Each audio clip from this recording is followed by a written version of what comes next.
the Weekly Feed. I'm Kyle Meredith, and against me is joining me here at Forecastle 2014. Back again. It is great to see you all. The new record, Transgender Dysphoria Blues. This has got a lot of news. You know, I think every band wants to have a story to go along with their record, and a lot of them, they're like, man, it's album number 5. We went into the studio and did some stuff. I was listening to some Pink Floyd that day. It's like, but you guys, does it become something now that you've done the interviews, you've told the story? Is it ever been a problem where you say, but this is the music, you know?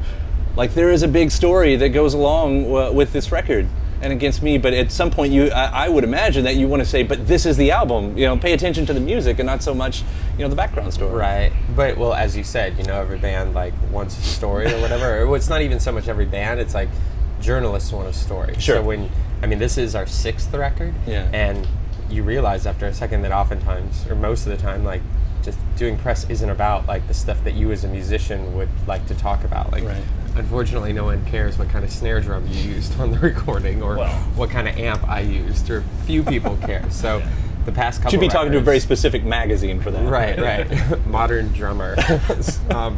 But past couple of records we've done, you know, a conversation had always been around what label we were on, which was a really boring thing to talk about, and trying to justify, like, what isn't punk rock, which I couldn't care less about, you know. So this for me is real, so, like, the story behind it is a lot easier to talk about, you know. I don't have to make anything up. And the music is, I mean, it's all very interlocked, you know what I mean?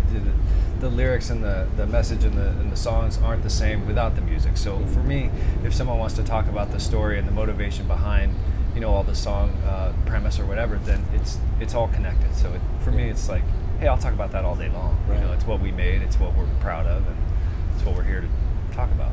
And I guess that has been one of the, not some mysteries, but curiosities behind this, because this was your story. It's a new territory for a lot of us in the mainstream, except suddenly, I keep seeing it everywhere now. Mm-hmm. And I think it started with your story. That was the first time I paid attention. And now there's a little girl who's, first grader, and she's going through it, and that's interesting. And then there's the Army thing. I've seen a lot. I mean, there's obviously been a lot in the news lately about it. I think it's just something that's really, like, picking up a lot of momentum as far as being in the public eye and, like, being represented in the media, which is the point. Is the point of doing interviews, the point of talking about it, representing it, and making people aware. So. Yeah, I mean, it does become an education process, I guess, for a lot of us. Do you, at this point, feel like a spokesperson?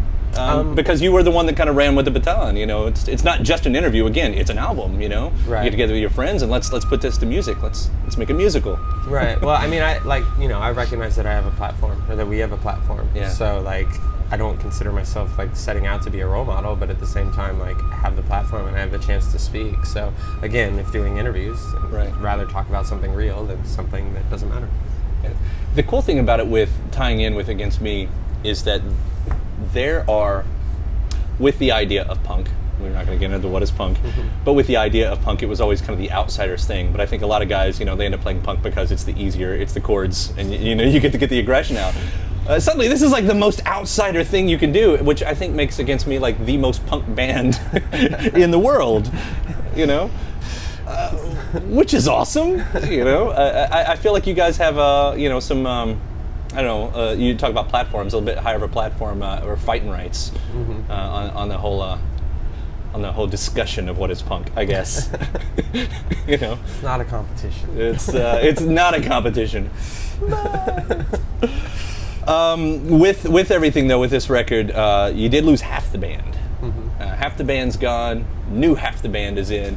Did that give you guys a little bit more freedom musically to try new things? Because, again, what album is this? 5th? 6th? Sixth. Yeah. So, and that's the thing, when you're a band that long and you're on album 6, and it's like, how do we stay fresh? You know, just like a marriage, right? That's what everybody says. A band's a family, a band's a marriage. And, you know, around the 7-year itch, you're going, all right, how do we do date night differently? You know, what position are we going to have sex in tonight? Missionary. This is something that we talk about a lot. You know, on the bus. I like the 4 of us. Laura likes James and I to really explore our personal space and get comfortable with ourselves in a different way. And you would have to.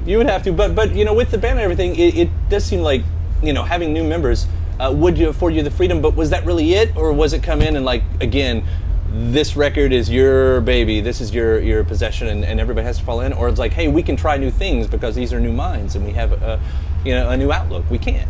Well, I mean, the record wouldn't be what it is if it weren't for the sum of all its parts, you know, all the players involved and everything like that. And like, I really think that while the journey to make the record was pretty arduous at times, and there was a lot of like moments where maybe it didn't seem like the record was going to happen, that it was worth it in the end, and it was all for the better. I mean, you know, half of the band leaving, there was only one person that left that really mattered, and that was Andrew, you know, and that was definitely a blow. But, you know, Inge's fantastic, and like, I really think we're a better band for it, you know, and having everyone be on the same page and out here to do the same things and really excited about it is, I mean, it obviously does a lot for the new songs, but it brings back a lot of life to the old songs too. Yeah. It seems like you guys have always kind of, I won't say skirted the mainstream. You've had some songs that, you know, have gotten really wide recognition and everything. There's something about this record, this is going to be totally the wrong word, but it seems smoother. Okay. You know, for whatever it is. I know a lot of these songs start out acoustic. You do that a lot, right? I mean, yeah, every song always starts out. Yeah, it starts out acoustic and everything, and then the band just injects grit, you know, the distortion or whatever it is. But I guess what I'm getting to is, you know, with the new band, with, you know, how close you guys are going to come, you could have done that. You could have said, we can be somebody else. Mm-hmm. You know, we can do this differently if you want. But was that never a discussion? No, you know, it just kind of wanted to keep it going, like, as against me. You know? Yeah. Well, that's fantastic. There are a couple songs I do want to point out. Osama, you know, beyond the title, I mean, that's a different sound. It feels like a completely different sound for you guys. I mean, obviously it's against me, but it feels like a different sound. You know, is there a story with that song of how that came to be that way? Well, the title's kind of arbitrary in comparison to the song itself. You know, like the song isn't about Osama bin Laden or anything like that. But it's a way to get your attention. Sure. Yeah. Well, and really the title is meant to suggest that truth is based on perspective a lot of the times, and that's kind of what the song is about. And really, I guess the song is about like kind of reaching a point of abandon where you just say fuck it. Yeah. You've always, and taking that title, I mean, every record I think you guys have had have been really political.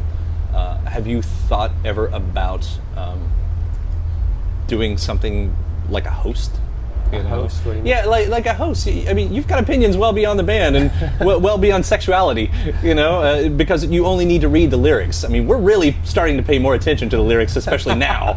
Shit. So have you ever I mean, has that ever been writing and hosting or anything like that? The talk show thing, this right here? Well, I actually just finished up a show that I shot for AOL Originals. It's 12 episodes. It's going to air in the fall, where you know, they follow us around on tour. They were out like the last U.S. run we did. They were out on it with us, and the band being on tour is kind of the backdrop for it all. But it was a chance for me to interview other people that I've wanted to talk to, whether those are people that I've met through Twitter or Instagram or Facebook or whatever, and just wanted to know more about their stories, or people who I've admired, like certain authors and stuff like that. So, did you find it an easier side of the mic to be on?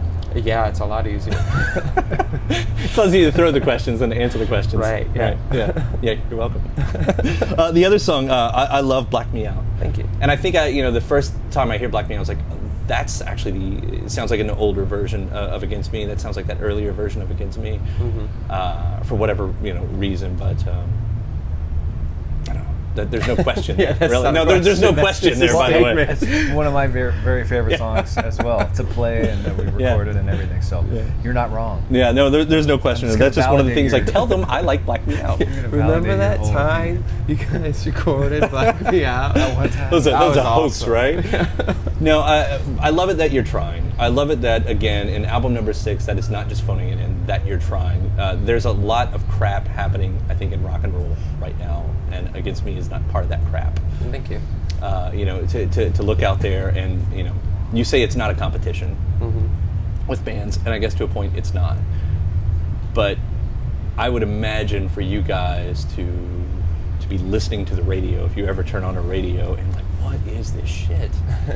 Well, I don't listen to the radio. Yeah, right. I mean, when you do that, you kind of wonder, like, wow, is this what people are gravitating towards, or is this what the general public likes? Or because I do feel like I can't relate to a lot of things Yeah. that are popular right now. But at the end of the day, we're not looking to be heard in any specific area. It's not like, hey, this song is for radio, or this song is for our true fans, or this is. I mean, it's just the music is the music, Yeah. and it comes out the way it comes out, regardless of where we think it might end up. You know what I mean? So, yeah, it's a little bit disorienting to know that a lot of people in America or the world are gravitating towards these type of bands, but it's like, well, whatever. Yeah. I just because they like it doesn't mean we like it. They were probably not your audience ever to begin with. Anyway. Yeah, exactly. So Well, I think a lot of that too, like certainly with the bands that are most popular, like pop culture bands, whatever you want to call them, that oftentimes demonstrate that rock and roll isn't really fair. Where it's oftentimes the bands that have the least talent or the least to say and are the most surface level end up being the biggest and end up making tons of money or whatever, And I think that competition between bands is good when it's based on like you see your peers do something that inspires you or impresses you, and you're like, damn, that's a really good song or a really great album, or they're really good live. And then you have to be like, well, we have to match that, or I want to beat that, and in a friendly way, just friendly competition. But when you start doing that with like what's on the radio, there's no formula to it, It's just like, there is a formula to it, but there's no relevance to it. And it's probably always been that way. Like I do get fearful, and I talk about this in some interviews. I get fearful of the future of rock. It's like and maybe it was always this much crap, and then you have to have something that punches through. But right. We look out there and I see I have my favorite bands like everybody else, but Against Me comes out with a new record, and you're like, well, thank goodness somebody's trying. Thanks. Thank goodness. Are you guys working on other stuff at this point? I know because you were working on these songs for a while. I would imagine that there's got to be more. Like, okay, these are the songs coming out now, and well, we have we put out a 7-inch EP like a month ago. That the B-side is a new song on it, and then we've been working on our live record. So we're recording like all the shows on this upcoming tour. Yeah. Hope to have that finished by the end of the year. But we have the rest of the year booked, touring. So we're just kind of on the road right now. So. I guess it's just like these songs pouring out. Maybe it's exhausting. Like, man, that record was a lot of emotions coming out at once. Sure. Well, it's also like you need a moment of reset, because really like. You make a record, and that's really encapsulates like a period of time in your life. Right. And for me, like once I've digested a topic or said what I wanted to say about it, I don't want to talk about it anymore. That's what I wanted to say. I worked through the problem. I've worked through what I was trying to do in my head. So then there's that moment of you finish it, it's finally there, you're out on tour, and then you're like, okay, well, who am I now? And what happens next? Right. It's a constant evolution, but it doesn't happen overnight.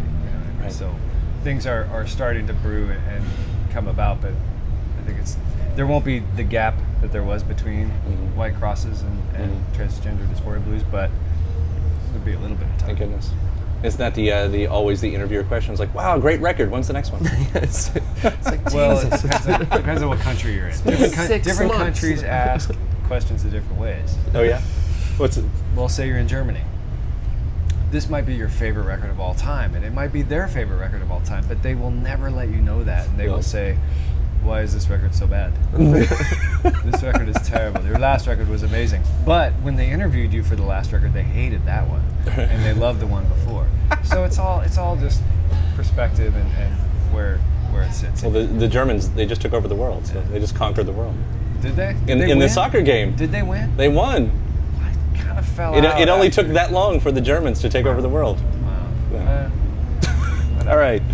Against Me. Hey, thank you guys. Yeah, thank you very much. It was so nice seeing you all. Cheers. We'll see you next time. All right.